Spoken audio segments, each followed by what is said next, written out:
Since the release of Dopamine, how do you feel your songwriting has developed and progressed in the time since?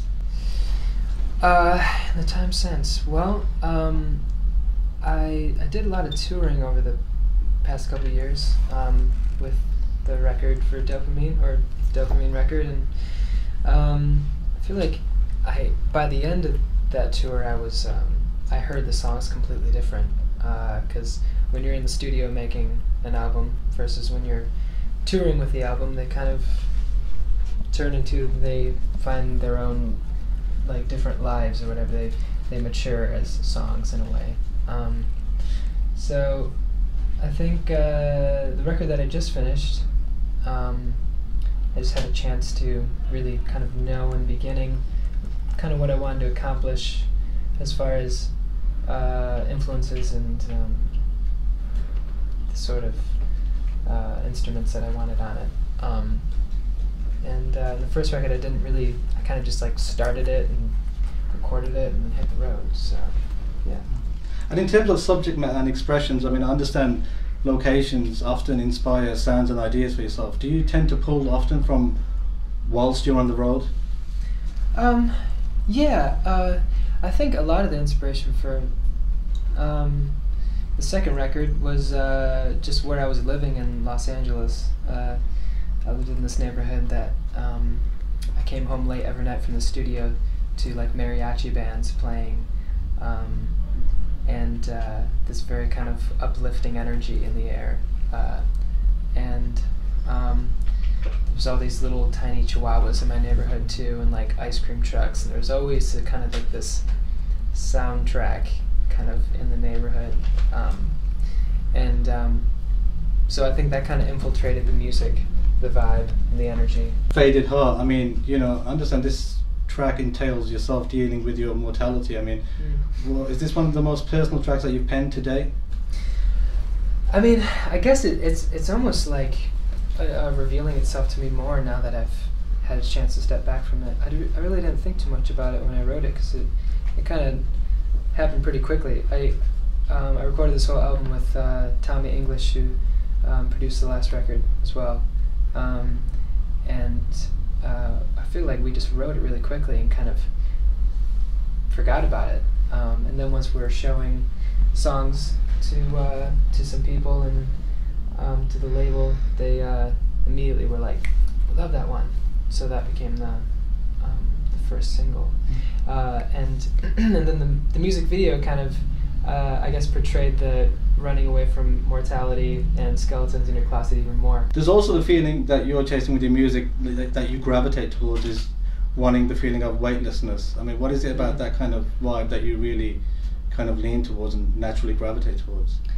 Weightlessness. I always like to have a feeling of sort of ascension in the music. And I really like putting on headphones and listening to music and kind of being completely immersed in that world. I think the Beach Boys did that really well.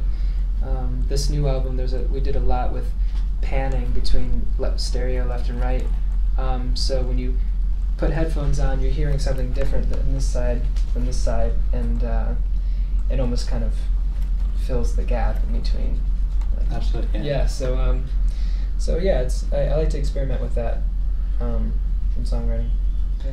Also, do you still have hopes that one day you'll get to sit down and have a coffee with Quincy Jones and collaborate perhaps? That's something that you... Yeah, that'd be pretty amazing. Yeah. Yeah, definitely. When you do have a few drinks, you have quite a knack for magic tricks. So after a few Bloody Marys, can you pretty much conjure up something special? Yeah, for some reason that sort of lights the magician fire in me. Awakens the wizard. But you know, it takes the right daiquiri. I don't know. Yeah, for some reason, I used to have like a restaurant gig when I was younger. So I was always doing magic for drunk people, which is a very fun thing to do.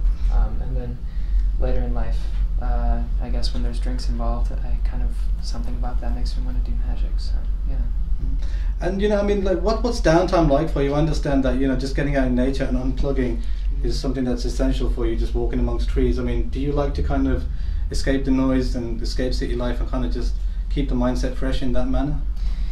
Yeah, I think it's kind of, I think it's just something that I always did as a kid. I grew up camping and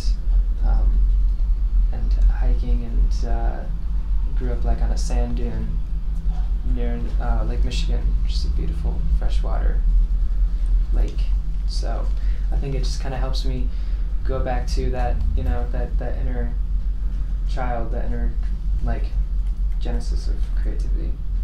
So it's nice. What are the key aspects that you hope to maintain and stay true to? I understand you mentioned, you know, it's just the need and to inspire, that, you know, innate desire to just keep making music. Is that what it's about as you look ahead with your musical endeavors? Yeah, I think so. I think it's always just kind of, it's a lot of it's kind of bringing up internal conversations that I have and trying to put them into, you know, a song, and because it kind of helps me realize things, maybe even subconsciously, that I didn't realize when I was writing it. But yeah, I think you can. I think there's always a inner quest, inner search for new musical concepts, and yeah, if that made any sense at all.